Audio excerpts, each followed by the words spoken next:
آئینی ترمیم کا مسودہ اپڈیٹ کر لیا ہے، اتفاق رائے پیدا کرنے کی کوششیں جاری ہیں۔ وفاقی وزیر اطلاعات عطا تارڑ کی press conference. P T I پر ترمیم کے خلاف سازشوں کا الزام۔ وکلاء کا آئینی ترمیم کے خلاف کل سے تحریک چلانے کا اعلان۔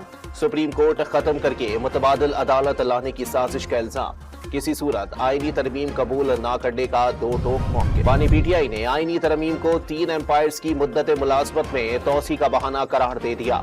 وفاقی حکومت آئینی ترمیم لا کر ہی رہے گی، اڈیالہ جیل میں صحافیوں سے گفتگو۔ سربراہ جے یو آئی مولانا فضل الرحمان کی سابق اسپیکر قومی اسمبلی اسد کیسر کی رہائش کا آمد۔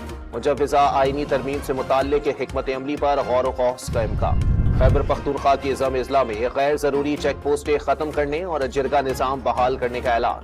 وزیر اعلیٰ نے گورنر کو سیاسی بیان بازی نہ کرنے کا مشورہ دے دیا۔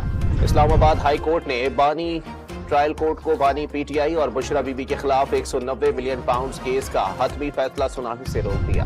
وزیر اعظم شہباز شریف اور برطانیہ کے بادشاہ چارلس سوم کے درمیان ٹیلی فون پر گفتگو۔ کنگ چارلس نے وزیر اعظم کو آئندہ ماہ ہونے والے دولت مشترکہ اجلاس میں شرکت کی دعوت دی۔ پنجاب میں 5800 اسکول آؤٹ سورس کرنے کا اعلان۔ وزیر اعلیٰ پنجاب کی پبلک اسکول ری آرگنائزنگ کی تقریب میں تعلیمی نظام بہتر بنانے کی یقین دہانی۔ محکمہ ایکسائز سندھ کا پریمیم نمبر پلیٹس کے لیے آن لائن بولی شروع کرنے کا اعلان۔